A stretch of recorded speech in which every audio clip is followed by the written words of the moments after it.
Olá, meu nome é Marcos Carvalho Lopes e esse é o podcast Filosofia Pop. Este é o nosso episódio número 188 e recebemos o filósofo e professor José Paulino Castiano para uma conversa sobre o Intermundo, livro que acaba de ser lançado em Moçambique e que em breve deve ganhar uma edição no Brasil. A conversa foi gravada no sábado, dia 12 de agosto, e conta com a presença de diversos interventores semióticos descoloniais, desde pássaros que cantam até a manifestação em latidos de um cachorro cínico. Por vezes, esses interventores semióticos, ou problemas de conexão, provocam alguma dificuldade para quem ouve, mas são um bom teste para quem tem interesse em filosofia africana. Fechando o episódio de hoje, temos um trecho do discurso de apresentação da obra feito por Severino Goenha no dia 17 de agosto na biblioteca da Universidade Pedagógica de Maputo. O Filosofia Pop é um podcast que aborda a filosofia como parte da cultura. A cada 15 dias, sempre às segundas-feiras, a gente vai estar aqui para continuar essa conversa com vocês. Intercalando com nossos episódios normais, de quando em quando, vamos apresentar episódios de entrevistas temáticas especiais. É o caso do episódio de hoje. Você pode encontrar mais textos e informações no nosso site, filosofiapop.com.br. Temos página no Facebook, Instagram, perfil no Twitter e canal no YouTube. Nosso e-mail é contato@filosofiapop.com.br. Se gosta do conteúdo do podcast, apoie nossa campanha de financiamento coletivo no Catarse. O endereço é catarse.me/filosofia_pop. A contribuição mínima que pedimos é de R$5 mensais. Se você preferir, pode contribuir através de nosso Pix, que é contato@filosofiapop.com.br. Se não pode contribuir financeiramente, ajude divulgando, comentando, indicando para amigos. Precisamos muito dessa força. Vamos então para a nossa conversa com José Paulino Castiano sobre o Intermundo.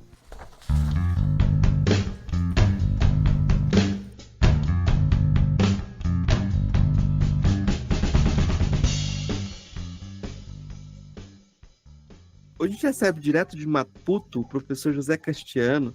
É uma honra poder conversar de novo com o senhor e o trabalho que a gente tem acompanhado e a possibilidade da própria construção da filosofia africana que o senhor tem desenvolvido, né? E o mote para a nossa conversa de hoje é o lançamento desse livro Intermundo, que não é um livro comum, porque, como diriam os antigos, é um livro que para em pé, é um livro de 560 páginas, escrito durante um percurso aí mais longo, né? É um livro com mais fôlego, que congrega muita coisa do que você tem produzido nos últimos tempos e traz um esforço um pouco de sistematizar essa possibilidade do intermundo, né?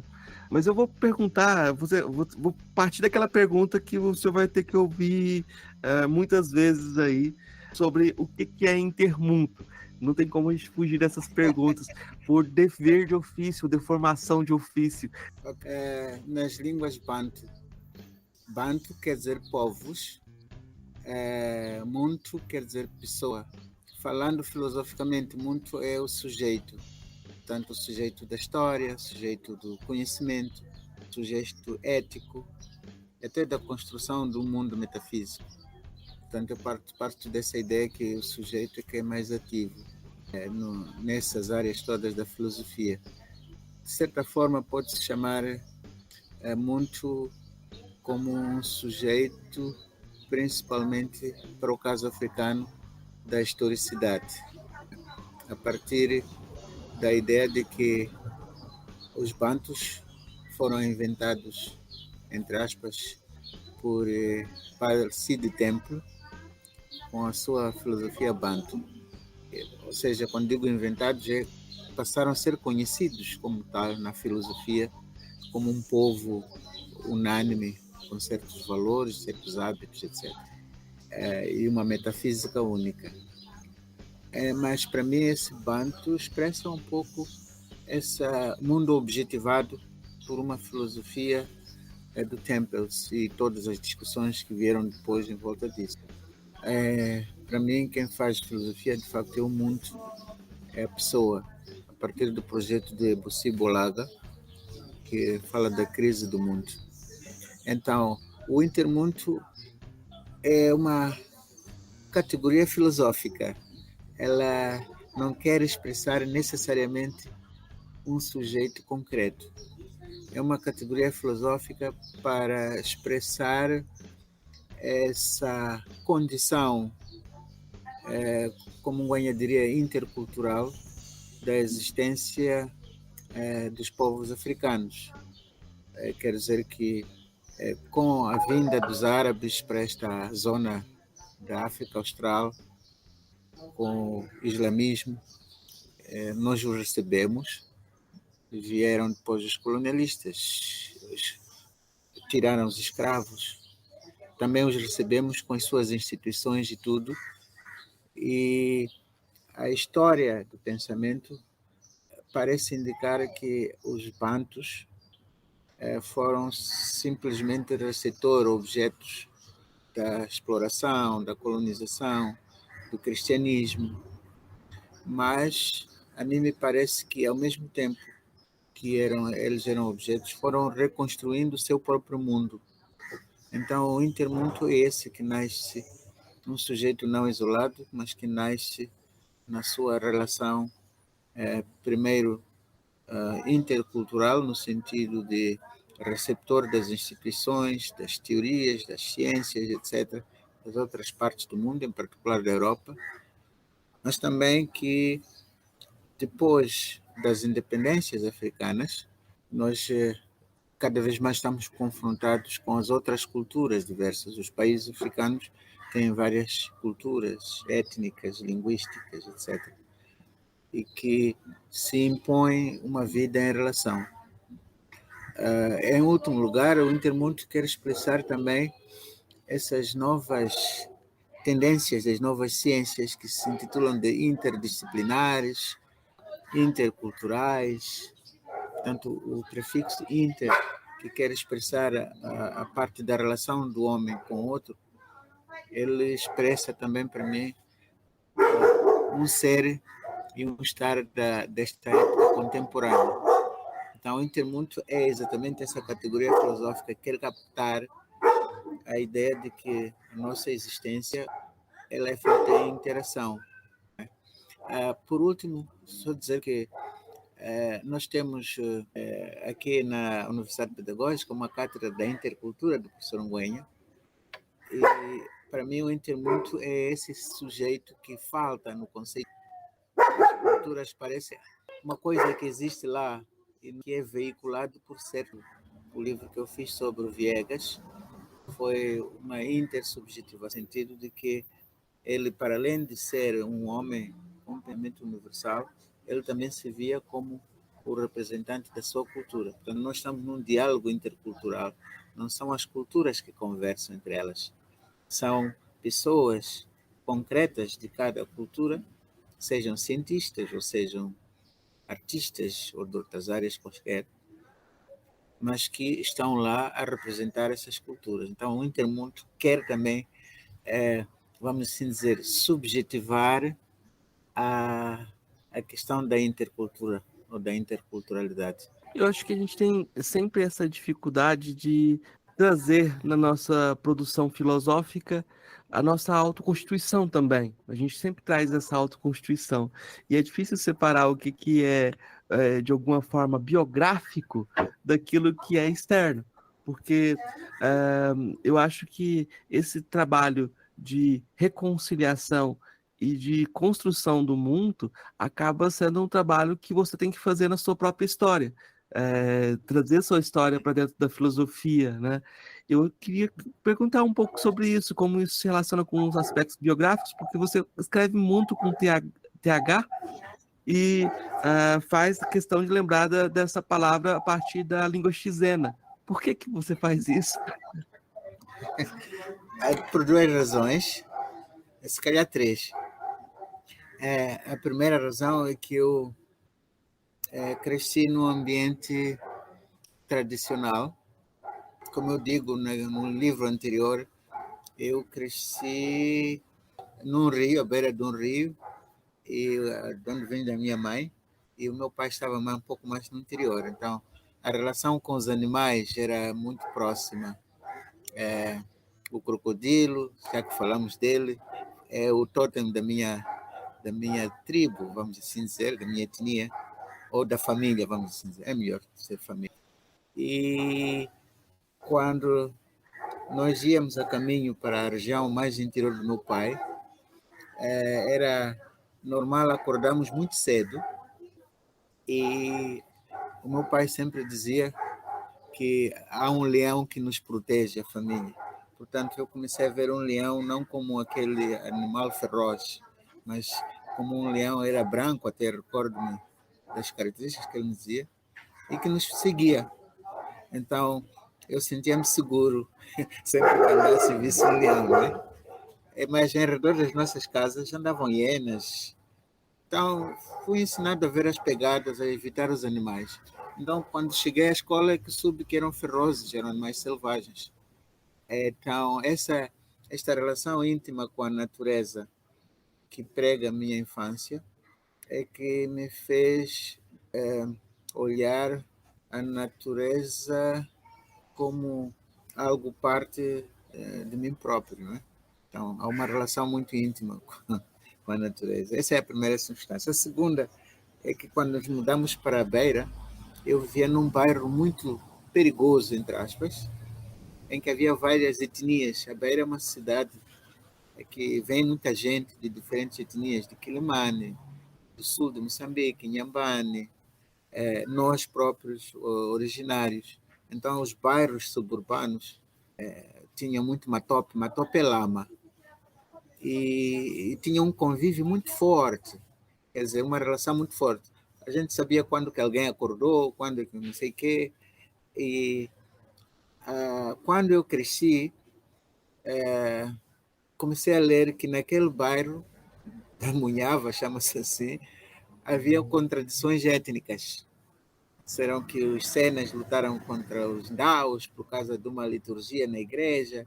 Então, você, quando for a ler sobre a Beira, vai sempre ver esse tom de quem escreve que é uma cidade conflituosa.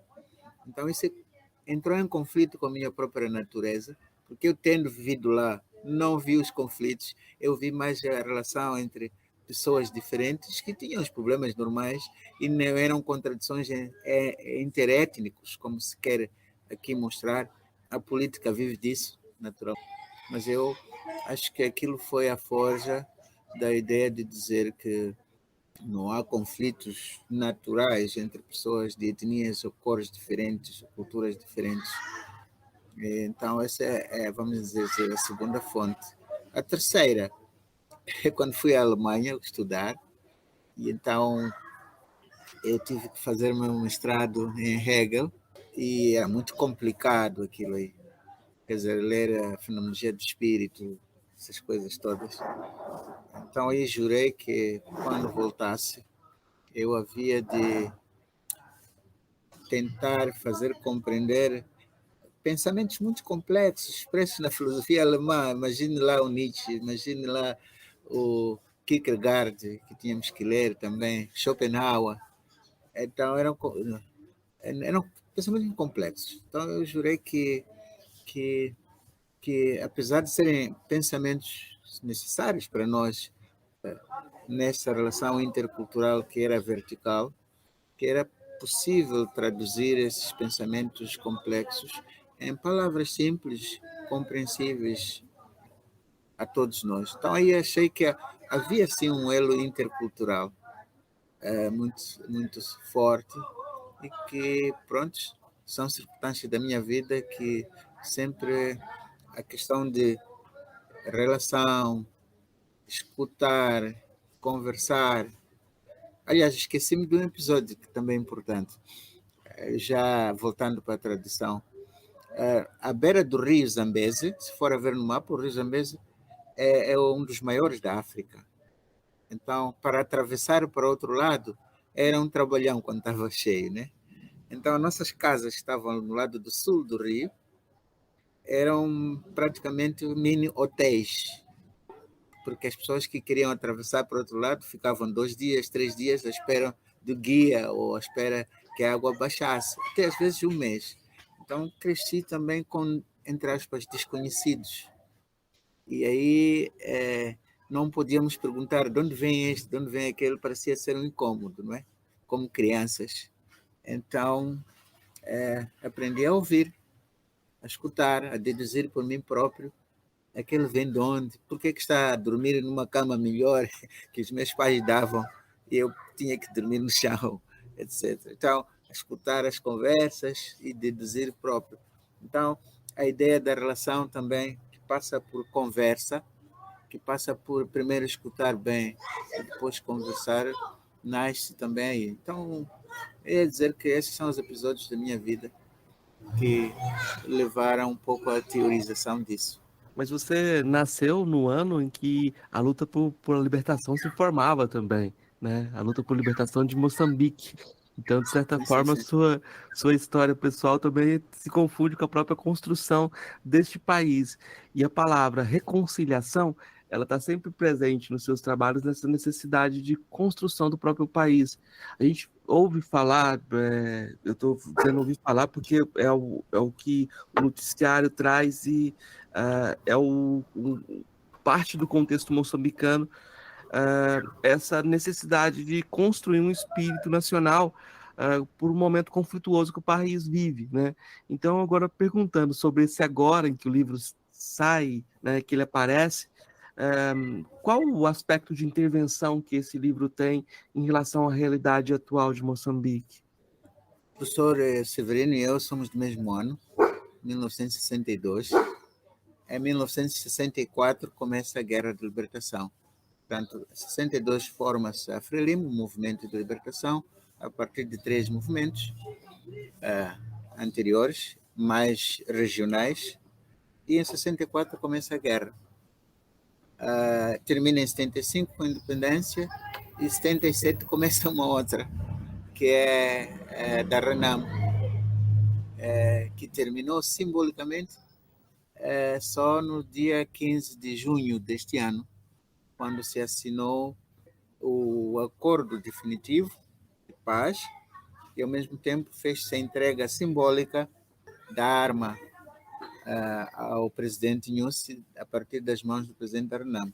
O que quer dizer com isso é que Moçambique, na idade contemporânea, foi mais marcada por guerras do que por conflitos armados, do que por paz. E a ideia de nascer a paz, de viver em paz, sempre foi frutificando, né? E isso tem relação com o livro, porque ele foi lançado na Beira 3 dias depois dessa assinatura, ou algum tempo depois, não mais de uma semana, e era simbolicamente para mim a ideia de enterrar as armas e começar uma época nova de argumento da conversa. Então, esse livro tem essa relação de negar uma situação que já parecia natural, já se naturalizava a ideia de conflitos, o que levava a um desespero. Né? Mas só queria contar um episódio muito também pessoal com isso. Quando decidi, há 6 anos e meio, começar a escrever o livro, na verdade era um artigo que se chamava Antolo. Antolo, na minha língua tradicional, é a carga que as mulheres levam à cabeça. Então, na minha região, causou-me impressão por ouvir relatos da minha família, minhas tias, avós, outras pessoas que conheço, que para fugirem da guerra, as mulheres é que carregavam aquele entolo, né, ou a carga, na cabeça.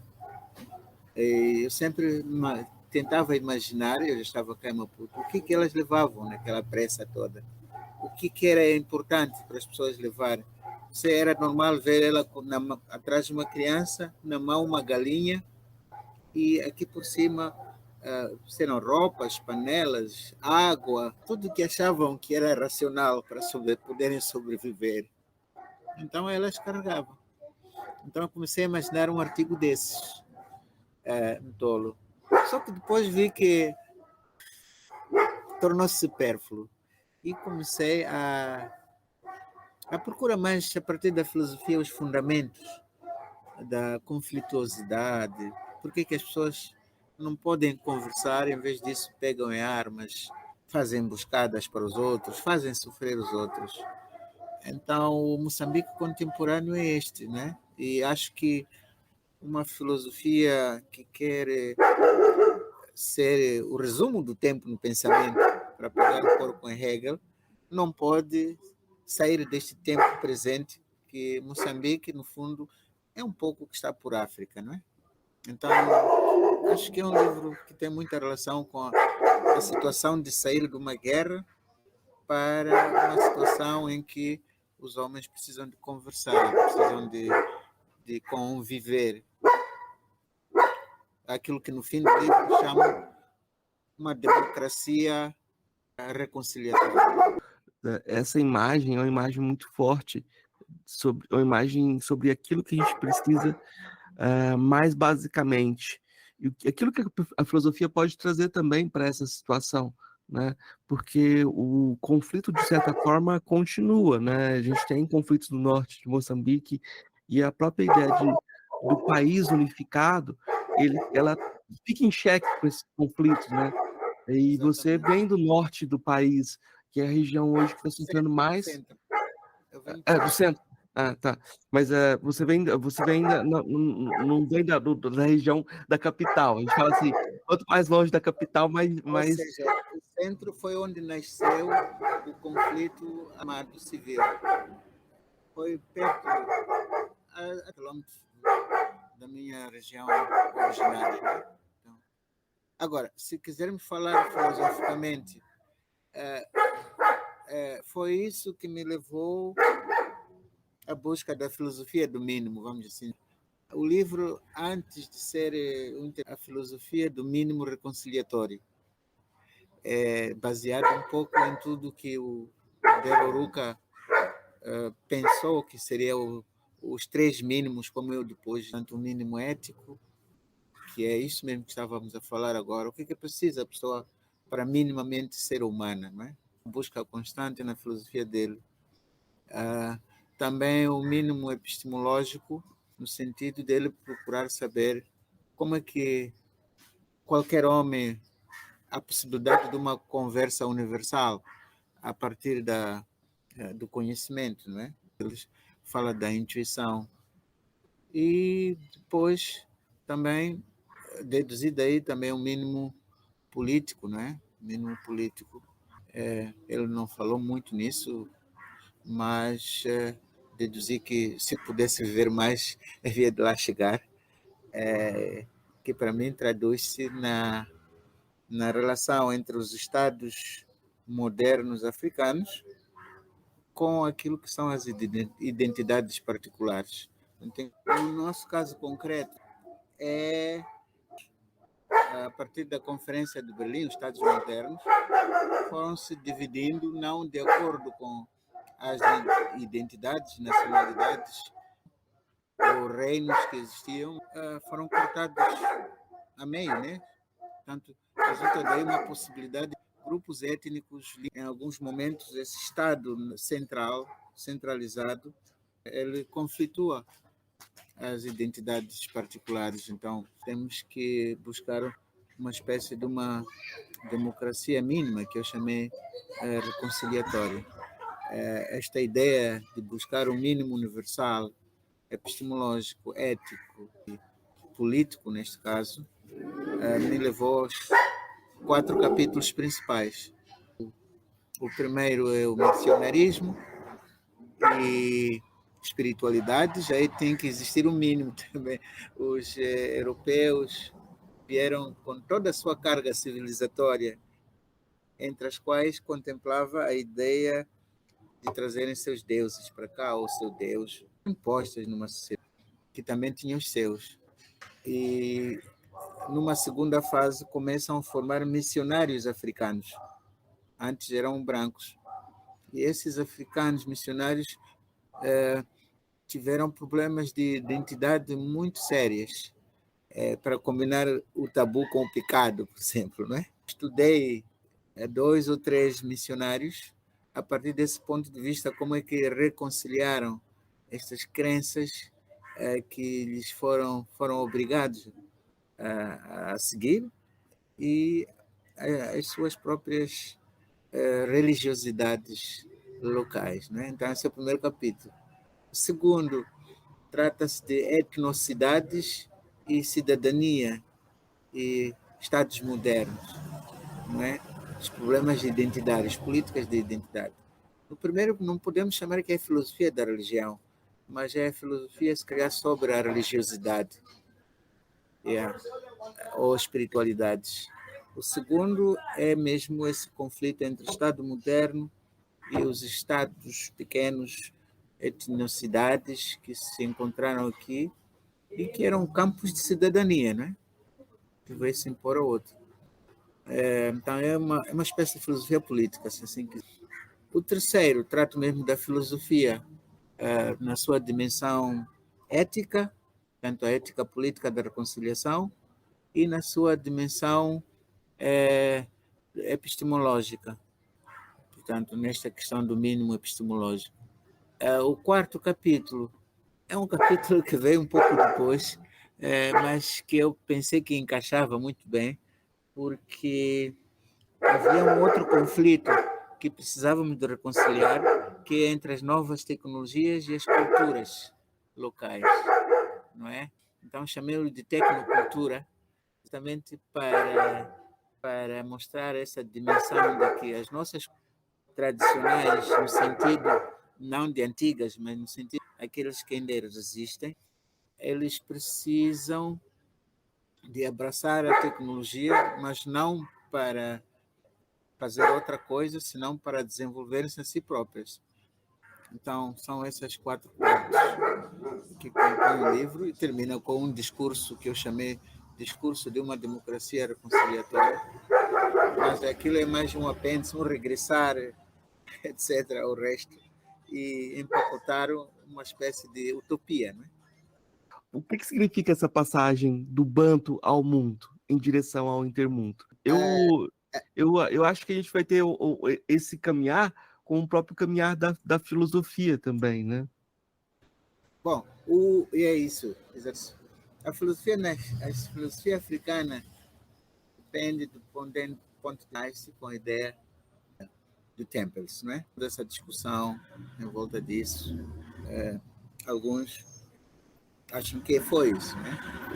Embora eu não o veja assim tanto. Mas o Bantu é aquele conceito que quer classificar os povos subsaarianos que falam supostamente a mesma língua, têm uma base cultural comum e, no fim, foi a base para criar organizações como a Unidade Africana, movimentos panafricanistas, etc. Tudo. Quer dizer, essa ideia de que há uma africanidade básica, comum, e que, de certa forma, objetiva os povos bantus, ou os povos africanos, na sua diversidade, num só. O que quero expressar é exatamente isso. Começa-se a filosofar a partir daí, o banto. No entanto, eu penso que a crítica à etnofilosofia, ou às etnofilosofias, a chamada geração crítica, cristalizada pelo Ebossi Bolaga, mostrou que, afinal, por trás desse projeto Bantu, existe um projeto Muntu, e, aliás, que é o mesmo o principal, que é, segundo ele, tem na ideia que o Muntu é aquele que se recusa a viver num contexto de arbitrariedades. O contexto colonial da escravização era esse, né? De uma arbitrariedade em relação aos direitos do homem. Não sabias quando é que serias preso, não sabias quando é que você vai ser retirado do sítio onde você mora para outro sítio, não sabias, havia muitas leis racistas até, ou racialistas, como quiser, mas pelo menos que excluíam os negros de estarem nas cidades, etc. Portanto, coincide que as independências põem fim ao projeto Bantu e, com as independências, os países africanos notam que, afinal, a liberdade coletiva não era o fim último. Tem que ser, como o Severino diz, né, das independências liberdades, né? Então, haviam liberdades que era necessário construir para construir a nação livre, né? Quer dizer, que os homens tinham que ser livres, tem que ser a liberdade de expressão, liberdade de movimento, liberdade de se filiarem a um partido, a uma religião, todas essas liberdades. Aí, para mim, começa o projeto Muntu, de facto, que é um projeto da liberdade do sujeito. Então, eu divido um pouco a filosofia africana nesses termos, não é? Nesses termos. Então, isso significa do Bantu. Como é que é? Como é que é o título? Do Bantu Quanto ao ao mundo em mundo, direção ao em intermundo, direção ao né? intermundo. Ok. Então, então o intermundo é esse sujeito de reconciliação, como eu disse antes, e que não é uma categoria final para mim. É uma passagem necessária para o entendimento, para terminar seus conflitos, e a argumentação servir a principal arma, portanto, o desarmar as mentes, mas o intermundo, como eu escrevo no livro, não é o fim em si. A reconciliação não é um fim em si. O fim mesmo é a liberdade do mundo, é a justiça e é, vamos assim dizer, ultrapassar essa situação de precária com que a maioria dos africanos vivem, de muita pobreza para muitos e muito para poucos, não é? Então, esse é o fim. Só que antes de chegarmos ao paraíso da justiça, etc., é preciso que nos entendamos aqui como é que vamos lá chegar. Então, a reconciliação, que é a tarefa do intermundo, é uma fase transitória. Eu nunca a concebi como uma fase terminal. É uma fase de repensar como é que nós vamos chegar a esse desiderato do mundo que tem que viver, como diz Ebussi Bolaga, livre das arbitrariedades, das coerções.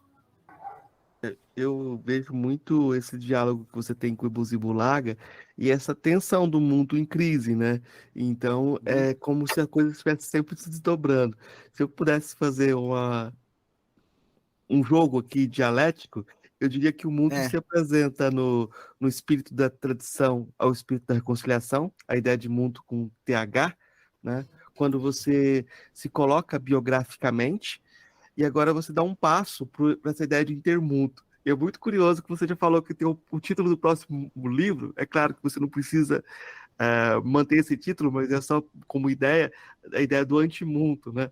Como se você tivesse agora esse outro desdobramento de forças conflitantes, né? Porque na ideia não é construir um novo paradigma de subjetividade como a modernidade construiu. Não é um sujeito fechado, é uma construção de possibilidades de diálogo.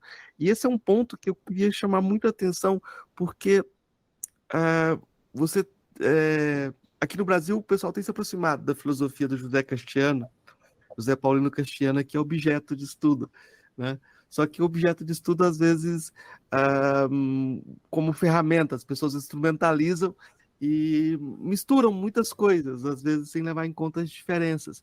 Uma coisa que acontece muitas vezes é você transformar o paradigma Ubuntu numa lógica neoliberal. Como é que isso acontece? Você diz, eu sou porque nós somos, no Ubuntu, né? Você coloca o nós como mais importante, e agora a gente está dizendo nós somos porque eu sou. Aí uma pessoa se afirma como a portadora do direito e da coletividade, né? Essa apropriação neoliberal dessas imagens o, tradicionais é um problema também em Moçambique? sim, agora é tudo que se diz que é Ubuntu, mas que parece ser ter tudo menos Ubuntu, né? Eu penso que a filosofia Ubuntu tem a sua essência dupla, uma essência ética, não é metafísica. Portanto, o que eu penso é que há uma grande diferença na fundação da filosofia no Ocidente e África. Acho que o fundamento da filosofia africana deve-se buscar na ética. Daí, para a filosofia do direito, para a metafísica, etc. Por que na ética? Porque a filosofia africana está muito atenta à relação interhumana. Entende? Então, na ética, o segundo elemento de valência é que essa ética... Eu estava a dizer que, para mim, a filosofia Ubuntu, e não Bantu, é uma filosofia que nasce com duas valências primordiais.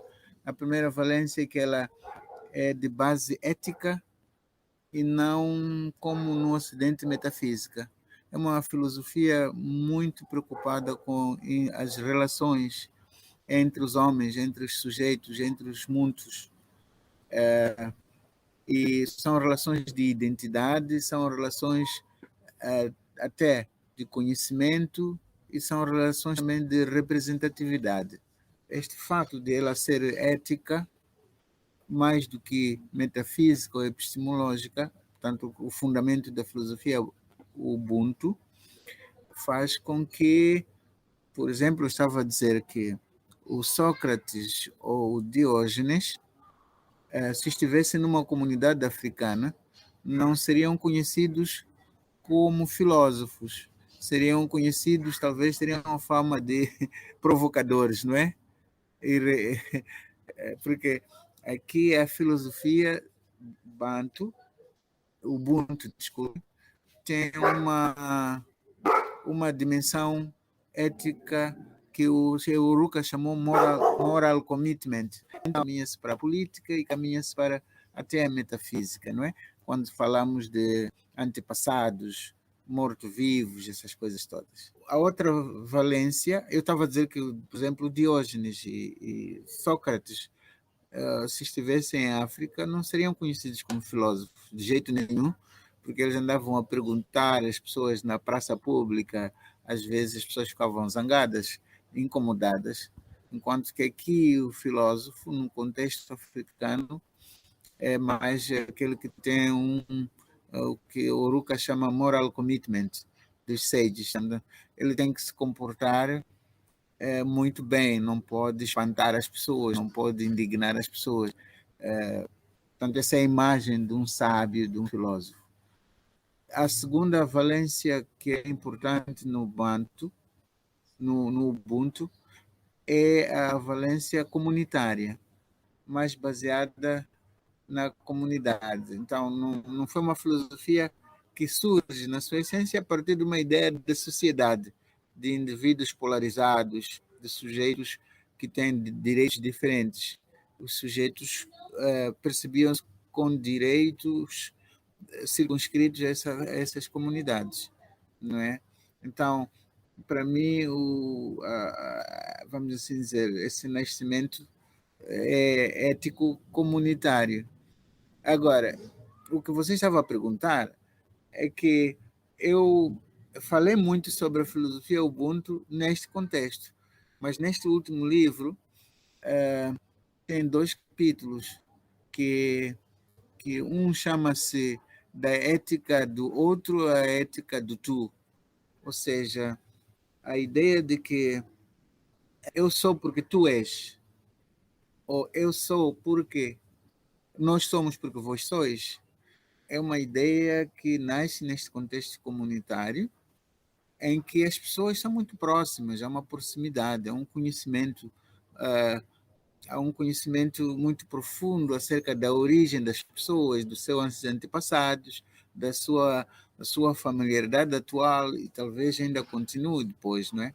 Portanto, é uma ética que respeita muito a presença da pessoa, é uma ética que eu diria quente, enquanto que a ética do outro, que nasce principalmente depois da Segunda Guerra Mundial, na procura de perceber o que é que levou à guerra, como é que pode a Europa recompor na sua eticidade que não seja violenta. Então, o outro não é a mesma coisa que o tu.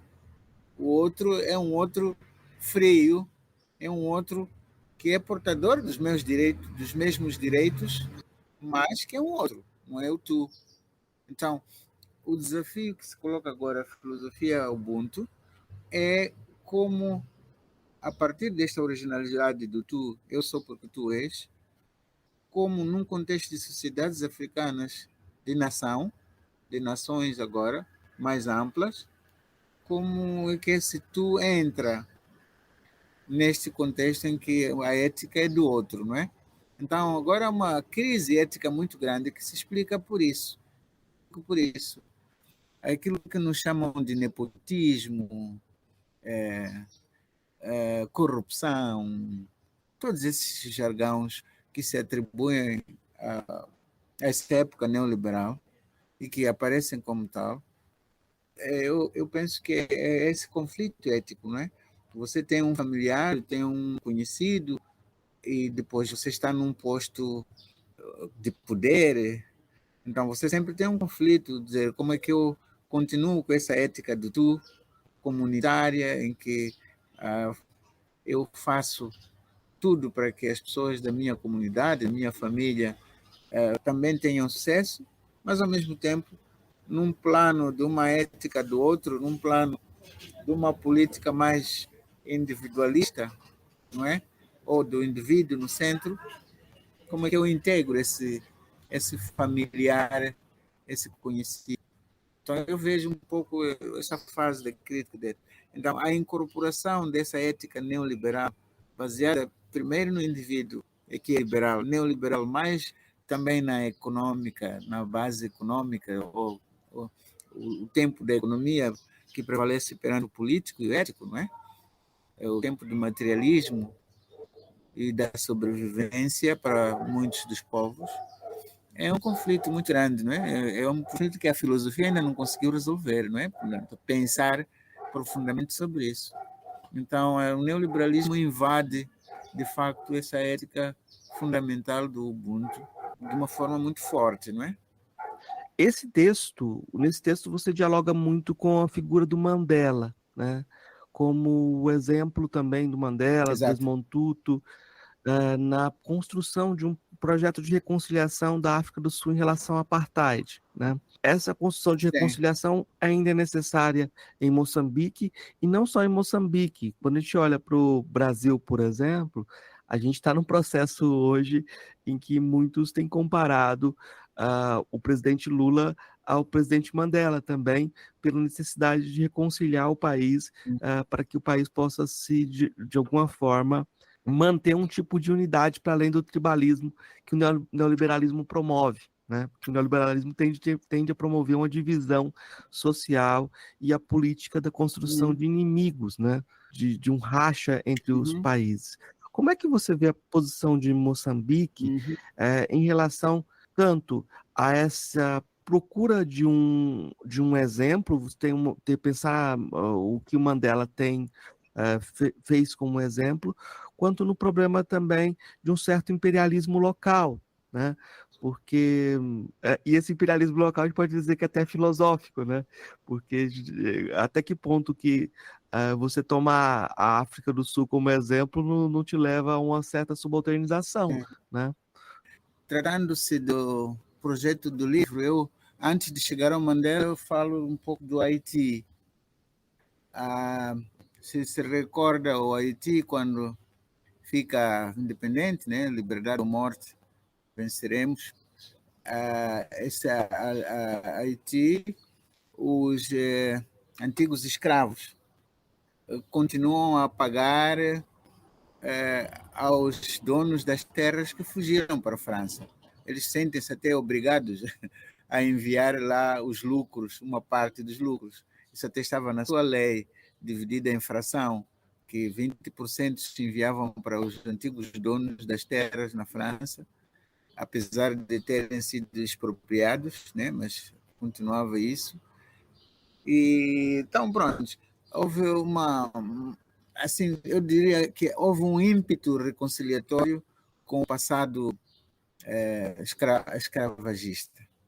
O que Mandela faz, para mim, foi transferir fundar e fundamentar a necessidade de uma ética política de reconciliação. Não preciso contar aqui os episódios que que me levam a isso, né? Um deles, por exemplo, ele organizou uma grande convenção contra a ideia do próprio partido, do ANC, que não deve acontecer isso, os grandes amigos dele, mas ele foi teimoso e organizou uma grande convenção constitucional em que todos os partidos estavam lá. Isso não aconteceu em nenhum dos outros países, né? Inclusive o Partido dos Brancos. Ele condescendeu, vamos assim dizer, a criação de uma região que os brancos diziam que eles que deveriam viver lá, sozinhos, que até tem a sua própria moeda, etc. Né? Então, neste sentido, Mandela criou uma ética política da reconciliação baseada no Ubuntu e baseada em tudo, por exemplo, nas ideias da religiosidade, do perdão, etc. Mas isso não curou a ferida principal, desigualdades econômicas, sociais. Pelo contrário, fortificou ainda estas desigualdades, claro, de duas maneiras, vamos dizer, mas de qualquer forma, uma ética reconciliatória do Mandela descurou o que era o principal na liberação, que é a redistribuição social das riquezas. É claro que ele tentou construir casas, o RDP, a grande política do RDP, etc., mas não conseguiu e também era um projeto muito maior em relação a ele próprio. Agora, em relação a Moçambique, eu penso que, e digo isso no livro, nós precisamos sim de conciliação, mas não a moda sul-africana, mas a nossa maneira, porque os nossos problemas são outros. E eu chamei uma comissão que seria parlamentar e que deveria chamar uma comissão não de reconciliação, mas não em verdade, senão comissão parlamentar de reconciliação e futuro. E futuro, porque nós não nos interessa agora, neste momento de reconciliação, como eu disse antes, abrir as feridas da história, como aconteceu na África do Sul. Não é? Quem matou, o que fez, quanto é que foi, não sei o quê. Portanto, uma reconciliação restauradora, mas não redistribuidora. Então, o que nos interessa aqui em Moçambique é a parte da reconciliação, sim, mas é a reconciliação para discutirmos o futuro comum, não é? Não exatamente agora, neste momento, para ainda ir às feridas de se é Renamo, se é Frelimo ou se quem matou.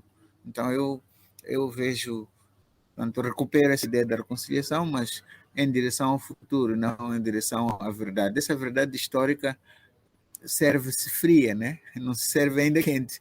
E nós ainda estamos muito quentes. A história contemporânea de Moçambique as pessoas ainda estão vivas, né? Então, não é possível. Então, é desta forma que eu vejo Moçambique.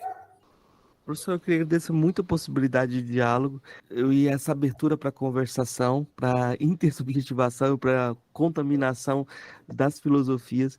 Eu espero que essa ponte com o Brasil se fortaleça também, porque, como é reconhecido, a Escola Moçambicana de Filosofia tem sua história própria e tem sua força. E tem sido muito produtiva. Eu acho que a grande novidade, talvez, nesses últimos momentos, é a força de algumas mulheres que estão aparecendo nesse diálogo, e o senhor tem trazido algumas jovens filósofos para essa conversação, né? Eu espero que ela continue, que a gente continue conversando e aprendendo a desenvolver o que pode ser esse mundo, né? Então, eu queria deixar espaço, então, para Sim. o seu recado final, o que o senhor quiser divulgar, e agradecendo já esse diálogo. Não, quer dizer, acho que, uma pergunta que é frequente, que ouço sempre dos colegas brasileiros, é o que o Brasil pode aprender da África, não é?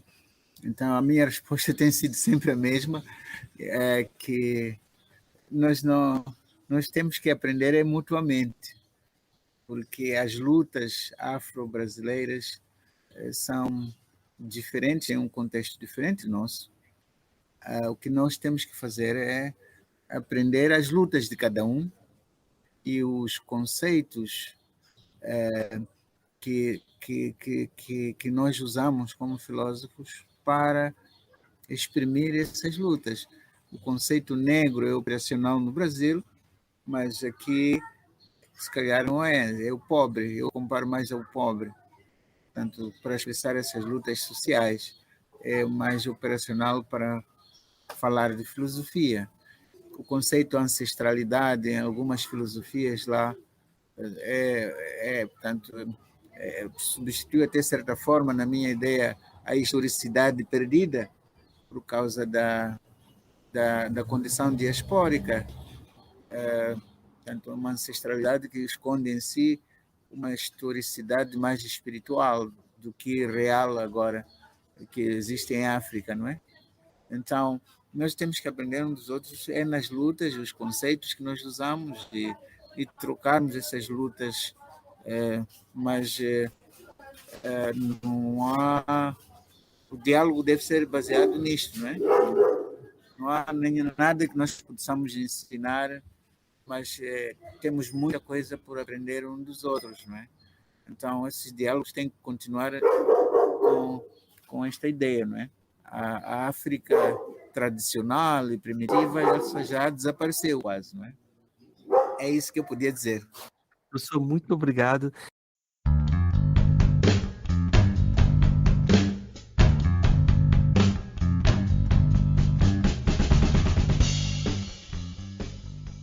Uma das últimas viagens que fiz fora de Maputo, fora de Moçambique, fui ver um museu e chamava-se Museu do Futuro. Era em Berlim, na Alemanha, Zukunftsmuseum, assim se chamava. E entre as coisas que o museu apresentava, mostrava uma série de profissões que no futuro iam necessariamente desaparecer.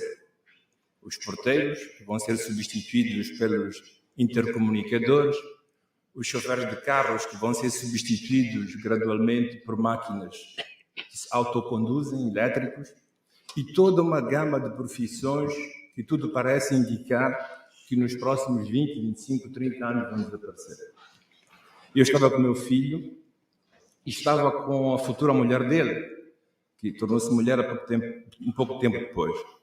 E ela, preocupada comigo, foi-me escrever no computador o que é que vai acontecer com os filósofos no futuro. E a resposta que ela trouxe era extraordinária. Há 100% de probabilidades, não possibilidades, probabilidades, que os filósofos continuem a existir no futuro. Não vão ser substituídos. Mas a razão era um pouquinho mais incômoda. É porque dizia assim: ninguém sabe o que os filósofos fazem, por isso não os podemos substituir. Ninguém sabe de facto o que nós fazemos, por isso somos de difícil substituição. Isto deveria, de um lado, nos deixar tranquilos, sossegados, porque vamos continuar a perdurar no futuro, mas ao mesmo tempo responsabiliza-nos, porque os filósofos, como os artistas, não têm pré-indicações. Eles têm que constantemente descobrir o lugar e a função que é deles numa cidade determinada. É uma liberdade que se aglutina com uma forma de responsabilidade maior que os outros possam ter. O médico se forma em medicina e sabe qual é a sua profissão, um engenheiro sabe o que tem que fazer, um filósofo tem que constantemente inventar-se e inventar a função que ele tem que ocupar numa cidade determinada. Há muitas maneiras de se inventar filósofo, há muitas maneiras de fazer filosofia, há muita maneira de estar no campo filosófico como pensador individual. E cada um faz um percurso, faz a sua escolha. Mas de todas as escolhas, há um elemento que é imprescindível. É que o filósofo não pode parar e deixar de dialogar com o próprio tempo. E a partir de um lugar determinado em que ele se encontra. A capacidade de relevar, meter em evidência aquilo que são as particularidades do próprio tempo, até aquelas mais escondidas, e trazê-las à luz, metê-las em evidência, contradistingue os filósofos que são capazes de pensar o próprio tempo daqueles que fazem comentários sobre o pensamento de outros. E uma das coisas que me parece fundamental no livro que hoje apresentamos é que ele incide sobre uma particularidade da nossa sociedade e do nosso tempo, em Moçambique, no continente e no mundo, que passa despercebido muitas vezes para nós próprios. Nós vivemos numa sociedade que se foi pacificando, mas não se reconciliou. Uma sociedade que esconde por detrás dela fraturas importantes, conflitos não metidos em evidência e por isso não ser suscetíveis de ser ultrapassados. Todo o livro, do princípio ao fim, mete em evidência estas feridas que foram sendo criadas e que não têm sido saradas e que estão lá viciando e perturbando o nosso modo de ser, de estar no nosso país, no nosso continente. Feridas provocadas pela colonização, antes pela escravatura, pelos conflitos internos do nosso próprio país, que continuam a ferir e não permitir que nós sejamos tudo comunidade. Esta exigência profunda do Castiano foi manifestando-se nos vários encontros que foram sendo executados aqui, nos programas sobre a necessidade de diálogo e de reconciliação. Elas se refazem a uma experiência histórica muito próxima de nós, em termos de tempo e de espaço na África do Sul, mas mais do que toda e outra qualquer coisa, mas parece que eles são um convite para repensarmos em profundidade aquelas feridas intrínsecas em nós, como pessoas e como grupos, que muitas vezes não metemos em evidência e por isso não temos como sará-las. Eu quero acrescentar mais um elemento muito simples, é que este é o maior livro escrito em termos de quantidade de páginas no âmbito da filosofia de língua oficial portuguesa. Não é simplesmente grande pela sua quantidade de páginas, mas pelo pendor e pela exigência teórica que traz, pela maneira de iluminar coisas escondidas da nossa sociedade que exigem resposta e que muitas vezes não temos sabido dar. Fala-se muito neste momento de escolas filosóficas e fala-se muito, sobretudo no espaço lusófono, daquilo que seria uma escola moçambicana. E se ela existe, ela só pode existir por trabalho da dimensão que hoje o Castiano nos brinda e que nos proporcionam uma reflexão sobre nós. Os grandes filósofos de todos os tempos, mas todos os pensadores, não só filósofos, não são aqueles que disseram muito do mundo fora para poderem existir. São aqueles que souberam interpretar com cutilância aquilo que eram as problemáticas e exigências das próprias sociedades, cuja dimensão de resposta ultrapassou o aqui e agora e que podem servir de referência de pensamento para outras sociedades. É nisto que eu reconheço um grande livro, um grande trabalho, uma grande reflexão que faz um marco histórico fundamental para o progresso de uma escola verdadeira moçambicana de pensar, que vai ultrapassar as geografias linguísticas, mas também as geografias regionais, e vai marcar, eu penso que de uma maneira duradoura, a nossa participação no filosofar, que temos estado muitas vezes exteriores ou metidos à margem. Por isso, Castiano é com muito orgulho, muito prazer, de ter participado nos diálogos, na criação de um pensamento filosófico que hoje tem neste livro uma das expressões mais altas. E isto fica também como um desafio para os outros, para os mais novos, para aqueles professores, doutores, vejo o Tomo aí, para darem continuidade a esta expressão alta do nosso pensar filosófico moçambicano e que tem na UP a sua moradia principal, para que possamos não tanto filosofar para que os outros vejam e nos reconheçam, mas que possamos ser porta-vozes de exigências mais profundas de um processo de reconciliação da nossa sociedade e do nosso continente que tanto precisam. Então, com muito orgulho, muito prazer que participo neste lançamento do livro e parabéns e um grande abraço ao caro colega e amigo José Paulino Castiano. Obrigado.